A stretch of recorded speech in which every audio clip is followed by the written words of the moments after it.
Hi, folks. This is Don Meissner with the North Country Fishing Report.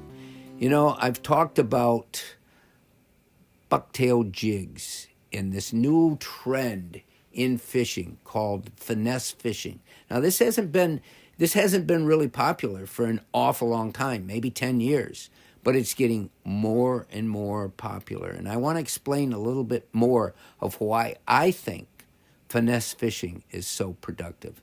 Now, first of all, the word finesse, it connotates slowness, deliberateness. In other words, we're not just taking a lure, a spinner, or a crankbait or something, casting it out, reeling it fast enough so it starts wiggling and doing its own thing. We're just the carrier of the lure, and the lure is doing most of the work. In finesse fishing, we become the masters. You throw out something. Now, some of the things that you associate with finesse fishing is little things that represent little baits, like living rubber baits and what we're talking about there is soft plastics. And they come in both firm and very, very soft plastics. The softer the plastic, the more it's going to respond to inputs, like what you might do by raising the rod a little bit, by what the water can do if there's waves and pushing against it. The softer the plastic, the more it's gonna move, it's gonna quiver, it's gonna undulate. Now we can take it to another level, and that is the rage now of little they call them hair jigs, and they can be made with a number of different fibers. The more delicate, the more light the fibers are that make up the jig, the more you can make it come alive. So it's important to understand finesse fishing is about you, and it's about slowness, and it's about it really depends on clear water as well. The fish, you got to see it. This is about using eyesight, the eyesight of the fish, more than some of their other senses like smell or hearing. And so in finesse fishing, you want something that you can create. Now, let me tell you a story that really drives this point home. And I didn't know it was going to back when it happened. But a few years ago, my two great friends, Dave Swanson and Russ Eddy, we were fishing along the St. Lawrence River area between Waddington and Messina.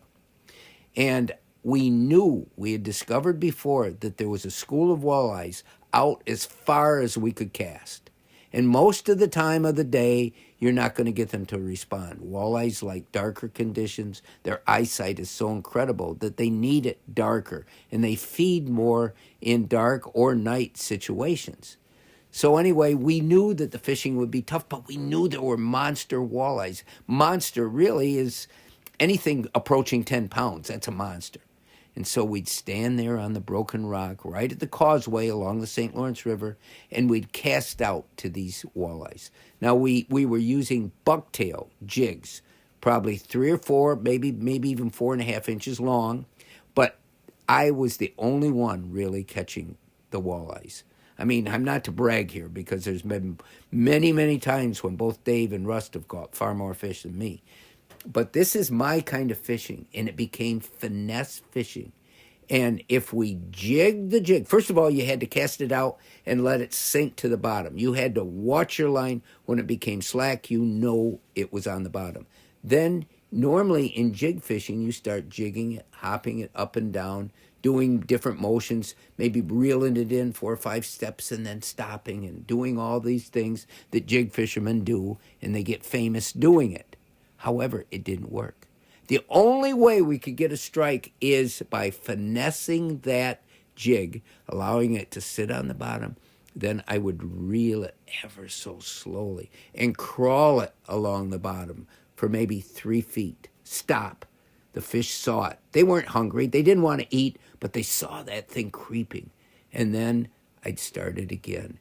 And lo and behold, after a while, you'd feel a slight tap of your line. That tap was when this walleye inhaled that jig. And every time we went, I was able to catch these beautiful walleyes. Not a lot of them. This was slow fishing, but it was rewarding to the nth degree. And the fact that I had found the secret of finessing it, that's when the angler becomes the angler.